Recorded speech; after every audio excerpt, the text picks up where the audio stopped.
Hello, welcome to Intermediate SUE training, the proposal stage. So, recognizing the need, we have created a series of training courses for those that perform SUE or interact with SUE to understand how our process works and to be engaged with our terminology. We want to make sure that this training this training series is used in conjunction with some of our other programs, and that we create a diverse program to educate team members and those folks that interact with our team members.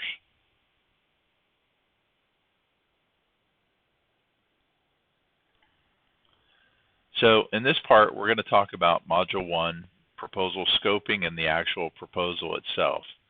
Later modules will review things like effective records research, site recon, surveying of visible utility features and appurtenances, and effective designating principles. And then we'll wrap up our series with a presentation on quality level A test hole work. This module, as we said, is project scoping and proposal. So the most important step in the SUE process is, of course, understanding the project and developing the scope and making sure that the foundation, project expectations, the project limits, all of our assumptions and exclusions and things are well understood, not only by ourselves, but by the target audience, our client, the person who is going to receive this scope. So, very important that our scope provides a basis for what we are going to do and what we're not going to do, and then how we're going to charge for that work. The scope should always identify that we have an understanding of the project, that we know what the project's geographic limits are, that we know what the client expects in a deliverable and how we're going to provide that. The scope should also include some sort of pictorial representation of what we understand the scope limits to be. So typically, we use Google Earth. What we'll do is go into Google Earth and we'll create a polygon to identify what we understand to be the geographic location of the project, highlighting work areas and work limitations. And then what we've gone further in doing is actually then in the preamble of the proposal identifying in writing exactly what we understand the scope limits to be. And so this can erase all the supposition between yourself and the client by saying, this is it, this is the specific limitations of where we are providing our services at, and if the client comes back and says, well, I thought you were providing, XYZ on, ABC Street, you can go back and point to the scope and say, no, sir, that area was not part of the project scope, but we can certainly add that. If you desire to have that information, we can include that. We'll provide you a proposal for that additional work. So we also want to make sure that the scope states any of the other assumptions that we made in formulating this. So many of the things that we deal with are right of entry, traffic control,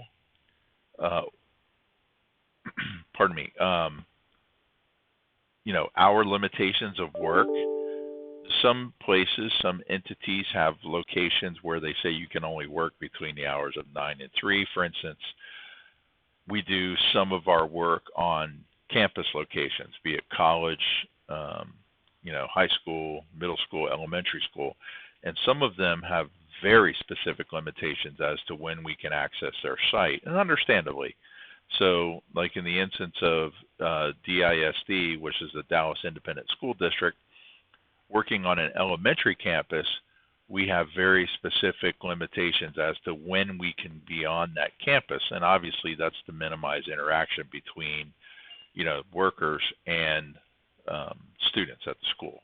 So anyway, that's part of the exclusions and assumptions that need to be addressed in the proposal stage so that everybody is understanding what those exclusions, what those limitations are, and that we are clear.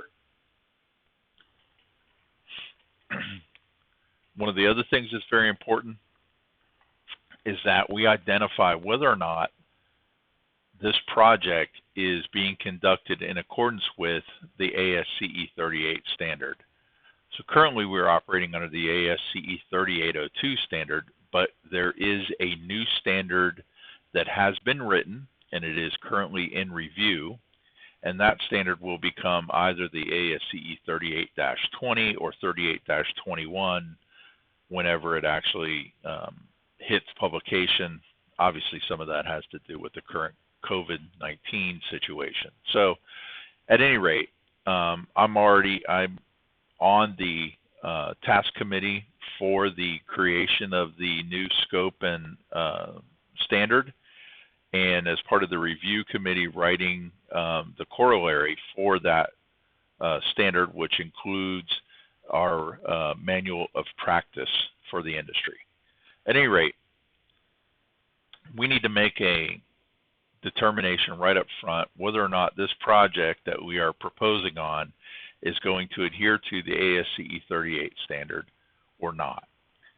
If it does, then obviously there are some things that we need to make sure are clear.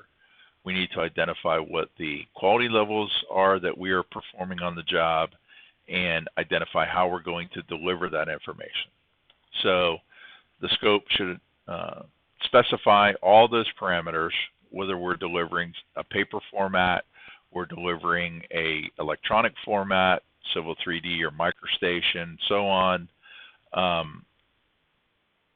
Most of the DOTs are using some form of Bentley En-ROADS or En-ROADS design, and so we have to be very specific if we are delivering to a client that will ultimately deliver this information to a DOT entity as to whether or not they need it in such a format.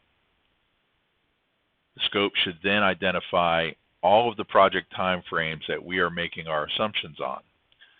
So we should identify how long we anticipate the field work to take, how long we anticipate the office work to take, and then how long will it take us to produce this into a final deliverable and provide it to the client, a signed and sealed document, so on. We should also specify what that pricing format is. Are we doing it in a lump sum format? Is it hourly or time and materials not to exceed, so on? And we should also address that we will invoice this project periodically, or we anticipate that we're going to invoice this project once. It's a lump sum job. We're going to complete it within so many days, and we will invoice at the completion of the project, and so on. And then we should identify any specific limitation on the validity. Whatever those terms of it. In other words, this scope is good for 30 days. It's good for 10 days. It's good for 100 days, whatever. What we expect with regard to payment terms, in other words, we're going to bill you, on a periodic bill. Let's say this is a long-term kind of project. We're going to be out there for a number of weeks or months.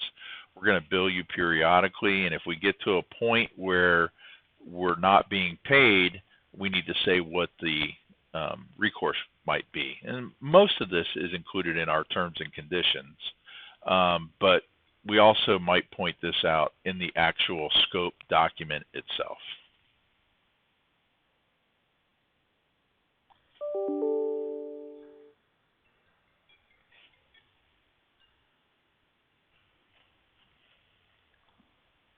Part of our preamble to the scope itself is that we're going to identify ourselves as the SUE provider, that we're submitting this proposal to X client. We're going to identify these sections, we know our project understanding, what that scope of services is for the project, what the schedule, compensation, and the terms are. In the project understanding, we're going to put some form of verbiage in here that resembles what I have written here, that we're going to perform these services in accordance with the following scope and limitations. Identify again the limits for the SUE investigation. Typically, like we say, we like to attach an Exhibit 1, which is a graphical representation of what we understand the scope to be, as well as a written understanding, X street from intersection Y to intersection Z, right-of-way to right-of-way, back of curve to back of curve, et cetera, et cetera. Services performed herein will be provided to the standard of care applicable to our profession, and that the services meet the guidelines of ASCE 38, in this case currently 3802, as the guideline for collection of subsurface utility data. We'll go on to say, per discussions with the client, the scope area was indicated here, Y, XY streets, like I said, 150 feet in each direction. The client's objective here is to locate, all utilities within the project limit, or if they're specifically interested in, let's say, all telecom facilities or all power or what have you. And we do have clients that are just interested in that information. Clients that are interested only in half of the right-of-way or just the utility strip or what have you. So we need to be very specific in regard to that. Again, we restate what we're going to deliver the information in. So right here, the words that are in italics are always very important to share. It's important to state the understanding of the project, the objectives, and deliverables. So this helps to manage expectations on our side and the client's side. So once the project understanding has been memorialized, the meat and potatoes of the scope, we've defined it, we've given it a lot of specificity, we've ensured that we've covered the area that the client has indicated that they want to cover, and we limit the effort to only the specific project area. So again, the verbiage that I have here in italics, I find very important to point out. It's important to state the scope in association with the ASCE 38 standard. So this provides a base of clarity. In other words, this is a document that somebody can pull up on the internet, the ASCE 38 standard, and they can look at it. It has a clearly defined set of parameters. It's recognized throughout the industry, and it's a barometer for performance. It specifies what they should expect to see and how we should deliver it to them, how we should collect it, how we should provide it. So I also prefer the scope to be stated in terms of the progression of the quality level. So we're going to start out typically quality level D, which means record research, and then work through the scope in a progression towards the highest quality level that's requested for the project. So for instance, for some work that we do for Black & Veatch, for instance, they may only want quality level D information. So that is strictly the record that we can obtain relative to the project area. So this is really, generally speaking, an exercise to make a determination on their part as to the viability of what they're proposing to put on a given street, let's say. So they may be looking at a project, and they may be looking at what they think is available right away. Like, hey, we can run this fiber duct down the north right-of-way section of this project. So then they engage us to go perform quality level D records research, and we pull all the records and we correlate those records into a composite record file, and we show them where the existing utilities are. And let's just say in this instance, all the utilities are in this particular right-of-way corridor, and once they see it, then they realize, we're going to have difficulty. We could go there. It's going to be difficult, so on. Maybe we research the other side and make a determination as to whether or not we can go there. So typically, most projects progress all the way up to at least quality level B. So let's recap real quick. Quality level D is records research. Quality level C is the survey of the visible appurtenances, visible utility features. So every manhole, valve, hydrant, crossbox, catch basin, pull box, the list goes on and on. So the idea with the progression of quality levels is at quality level D, we perform a records research. We compile the records from all the disparate entities that might provide that, the telecom, the city, water, sewer, the gas company, so on and so forth. And then strictly pictorially, we put that into a CAD file, typically on a aerial image background, to indicate where, from the records research that we've performed, these facilities are believed to exist approximately. Then quality level C, if so engaged, we would go out and perform the survey of those facilities that we can see, the valves, the hydrants, and so on, and then we would go back and look at that quality level D plan that we produced and now impose the appurtenances that we surveyed onto that plan and potentially adjust the line work. So in other words, if we had some information, records research that said the water line, for instance, let's just say it showed the water line being on the south side of a particular roadway behind the curb, still within the right-of-way. But in our quality level C process, we surveyed it and found that all of the valves and hydrants and everything are actually on the north side of the roadway between the curb and the sidewalk. Well, now we would take that line work that we had placed in quality level D mode on the south side of the road based on the records research, and we would adjust that line work up to where the valves and hydrants and everything are to indicate that that now is quality level C information. By the standard, this is still not good enough to design a project. This is strictly a quality level D, with a shot of vitamin B in the arm.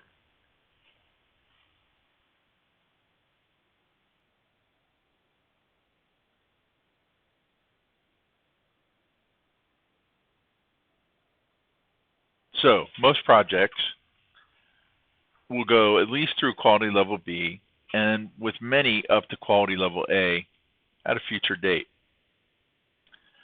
We'll get more into quality level A a little later on.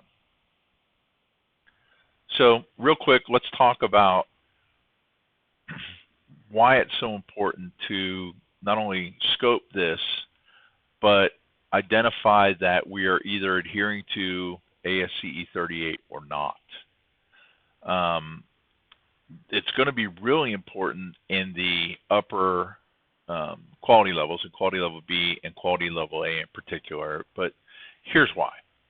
So in quality level D records research, it's virtually everything. It's GIS data, it's atlases, as-built, some whatever record documents might exist. It may even be verbal historical information. In other words, we got together with the local superintendent from the water company, and he said that water line on X Street runs just off the back of the curb or runs just behind the sidewalk or what have you. I talked about quality level C and how we go out and obtain the survey of the visible features, and then we realign the quality level D to make sure that it correlates with now, the physical attributes that we discovered. So in quality level B, and this is where it starts to get kind of, specific and potentially sticky. So it is the information that is obtained through the application of surface geophysical methods. So that means that we are using electromagnetic systems such as our RD8100s, our VLOC Pro 2s and 3s and so on, a pipe horn and so on. But we're also using things like a GPR, an acoustic pipe locating system. We're using detectable rodders, beacon sondes. We are using LMS systems, which basically is fiber systems that are able to broadcast their own tone, and through discussions with the owners, many times we can get those fiber systems to turn on their LMS system and trace that. And so the idea with quality level B is that we have used these surface geophysical methods to physically go out and trace the horizontal position of the utilities or facilities that lie within the scope limits of the project. Now, quality level B in the standard goes on to say that in order for it to be quality level B, that it must be 95% reproducible at any segment along the designation. So what that means is that if we go out and we designate 100 feet of a given line and we turn that over to somebody else, that somebody else should be able to grab a locating wand, go back out there, and for at least 95 feet of that 100 feet, be able to reproduce the signals that we got and that we documented. And quality level B also says that we are within plus or minus 6 inches of the true center or horizontal center of the facility. Quality level B also means that that information is then surveyed and reduced to or produced on a deliverable, whether that be a CAD file, electronic deliverable, or an actual printed sheet. That is what quality level B means. And that the survey portion of it, again, is at least 95% accurate, root mean squares method, so on. Quality level A is very precise horizontal and vertical location of the exposed utility. So quality level A, without question, means that we actually expose the facility, we lay eyes on it. We see it, we're able to measure it or make a determination as to its size, the material composition, the depth, horizontal position, so on. The interesting thing about quality level A is that it has a very specific accuracy. And that accuracy in 3802 is currently described as 15 millimeters in the vertical plane. 15 millimeters is 0.49 inches, not quite half an inch. That is a very tight standard. So this means that we actually have to pay close attention to what we're doing, and we have to survey this properly, and we have to be able to document that we surveyed it and it is in agreement with the control utilized for the project, and that somebody at some point could go back out there 95% of the time and survey that facility at that same location and come up with an elevation that is within 15 millimeters of the elevation that we stated in the plans. Very important. I will also say that under 3820 or 21, whatever that standard is finally released from the review committee, that this standard changes because it was much more difficult to obtain this level of accuracy than anybody thought at the time. So now this standard has been changed to 1/10 of a foot. So in actuality, the entire standard says now under 3820 or 21 that the horizontal positioning will be plus or minus 0.2 of a foot in the horizontal plane, and any vertical positioning will be plus or minus 0.1 in the vertical plane. Still pretty tight, but a little looser than previous. So again, we'll go back and we'll review information relative to each one of the quality levels. So like we said, quality level D, GIS information, as-built, atlases, so on. A verbal discussion with the project superintendent or what have you. That's information that is a historical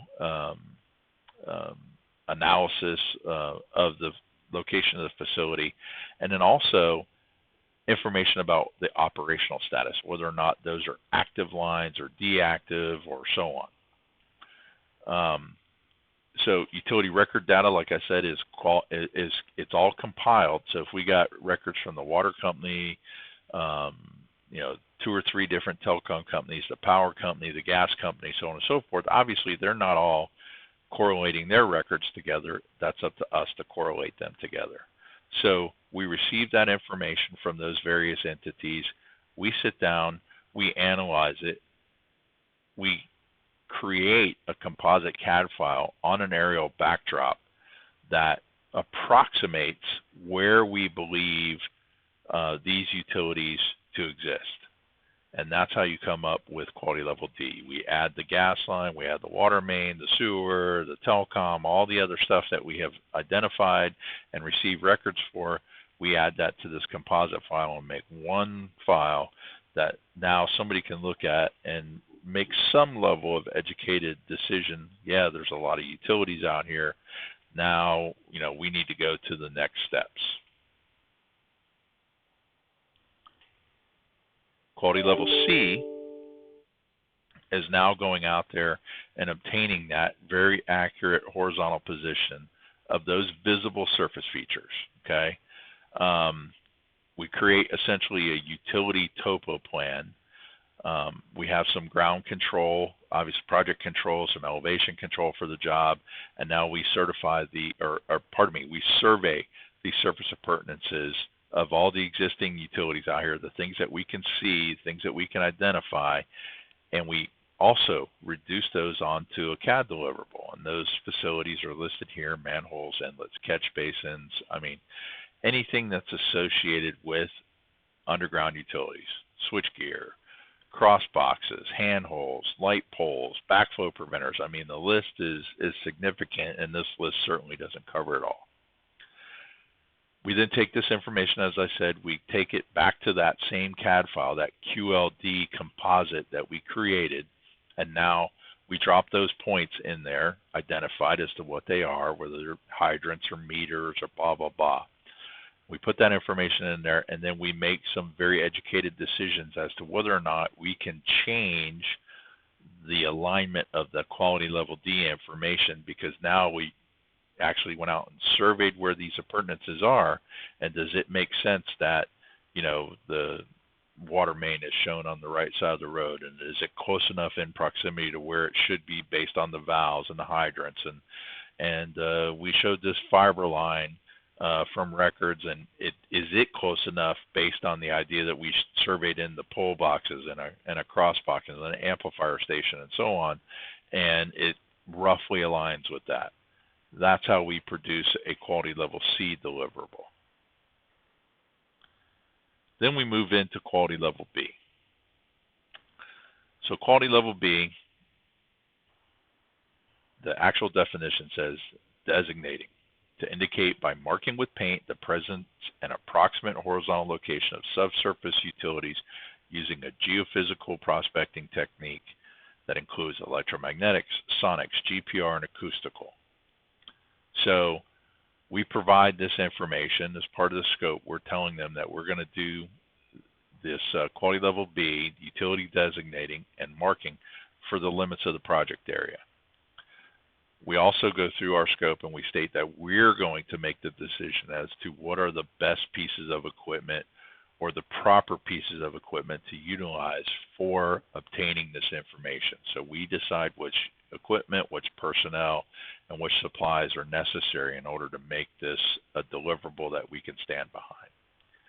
We designate those facilities within the project limits, and they may consist of so many things: gas, water, storm, wastewater, electric facilities, steam, chilled water, you name it, could be in there.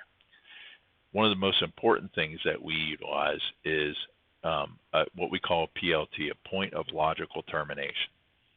So a lot of times we'll identify through our quality level B efforts the presence of some facility in the ground, but we can't immediately qualify that as to what it belongs to.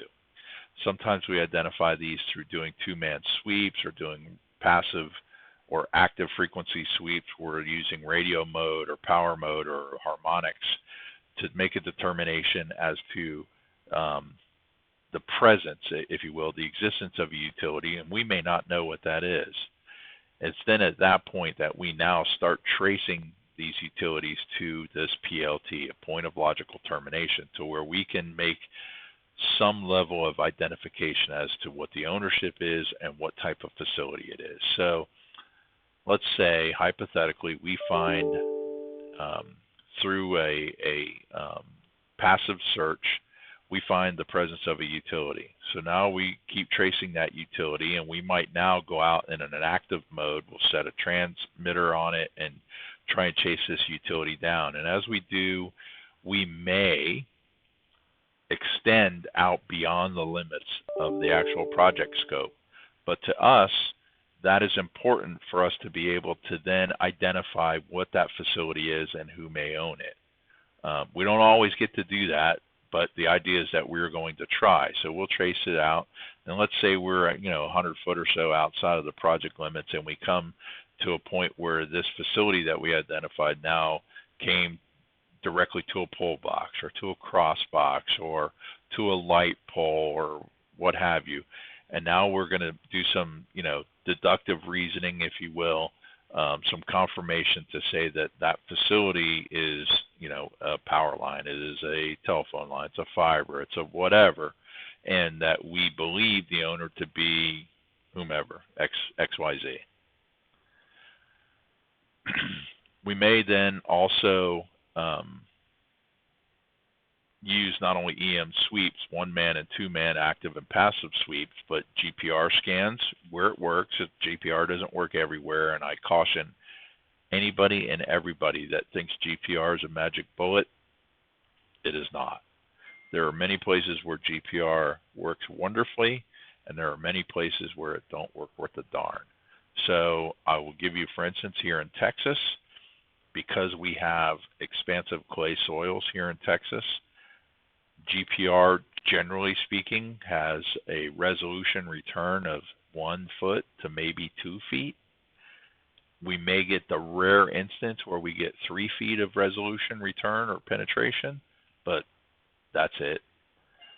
However, in Florida, I've used GPR extensively in Florida, and I can tell you that in some places, because it's all sand or whatever, I have actually traced facilities way deeper than 3 feet, way deeper than 10 feet. In fact, on a particular project in Broward County, Florida, I was able to trace an entire run of a dielectric fiber that was horizontally directionally drilled in 27 feet below grade on Broward Boulevard.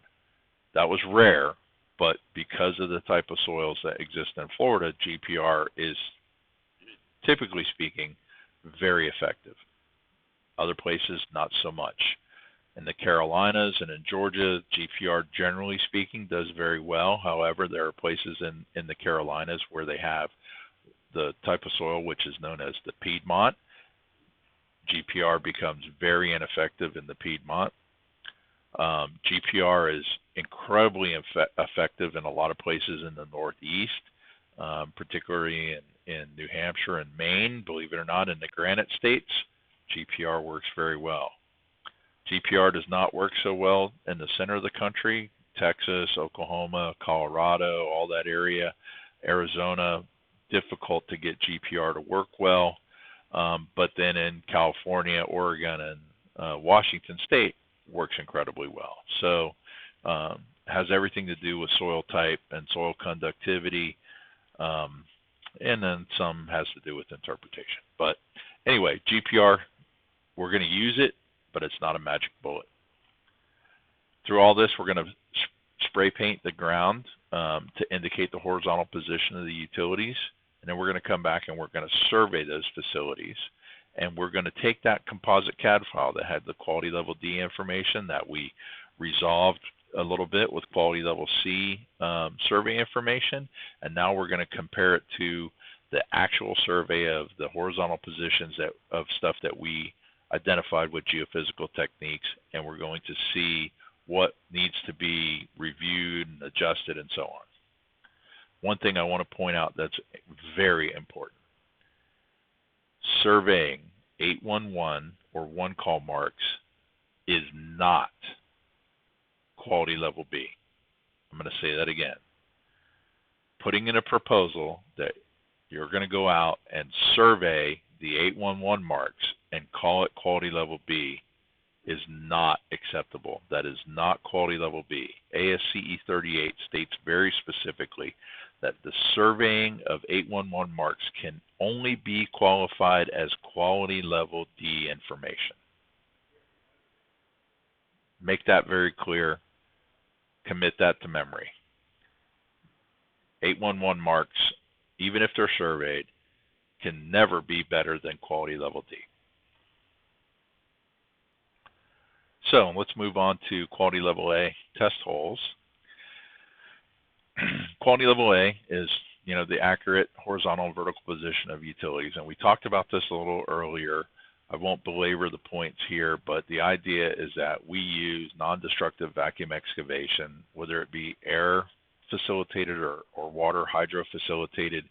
It's non-destructive vacuum excavation to expose existing utilities, to lay eyes on them, to qualify them, to quantify them, to indicate their size and status, and reduce that onto a plan sheet and provide that actually in a few things. One is we provide test hole reports that include pictures of the facility and specific measurements of the facility.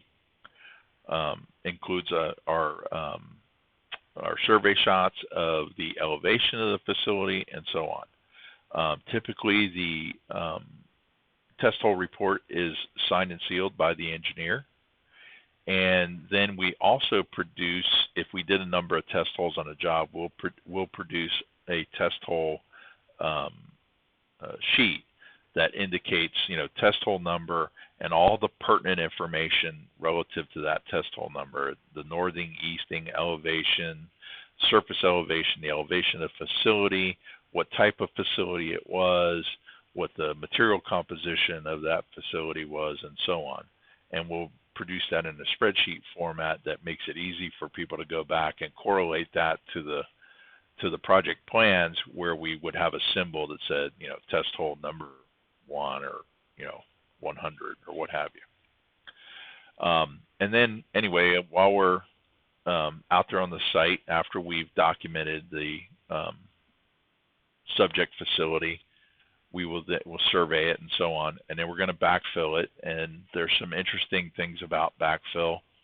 There are some specifics for certain clients and certain entities about what has to be done with regard to backfill. So throughout the gas industry, if you're exposing a gas line, the industry says that when we backfill, we have to put the first 2 feet filling up the area to the point above the pipe and compacting that, and then 2 feet above that has to be in sand. Above that, we can introduce back into the backfill some of the original material that was excavated. But so typically we have to carry backfill sand with us when we are excavating a gas facility. In the case of Southern Companies and Atlanta Gas Light, for instance, we have a very specific backfill routine that we have to utilize that includes not only that 2 feet of sand, includes some native materials, but then also includes things like pea gravel, the compaction in 8-inch loose or 6-inch compacted lifts all the way up back to the surface, and includes some cold mix asphalt and then a surface treatment with a system called American Road Patch.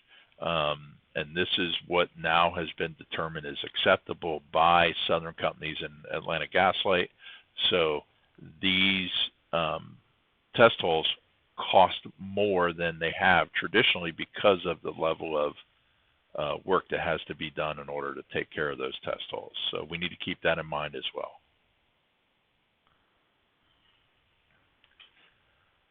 So when we're backfilling in, grass or landscaped areas, we're going to restore it again in 6-inch lifts back to the condition as close to how it existed prior to us performing the excavation. So that means that we got to dig out a grass plug, and we need to save that grass plug so that when we get back to original ground, we can put that grass plug back in and hopefully not make it, look like, we tore up the world trying to find their facilities.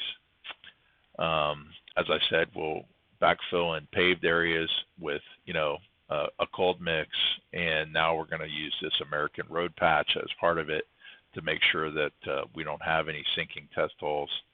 And then in concrete, for instance, we're also going to do a concrete core.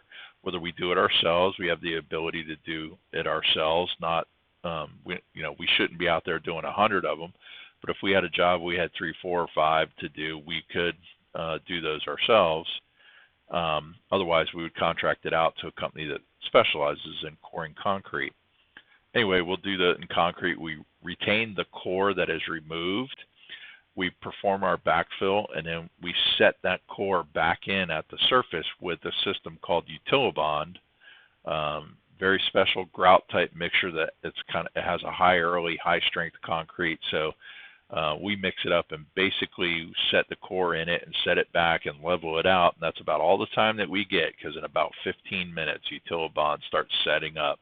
It has a epoxy accelerator in it that makes it harden very quickly, but it also makes it so that that core isn't going anywhere. So, pardon me. Again, we provide that northing, easting, the elevation compared to the control, whether it's provided by us or the client or others. State DOTs, of course, have some regulations with regard to how we excavate and backfill and so on. Typically, they tell you that you have to achieve 95% density. That's kind of a shot in the dark, because you're not actually performing a density test on any of this, but the idea is that you're backfilling and compacting at least as hard as it was before you cut the hole.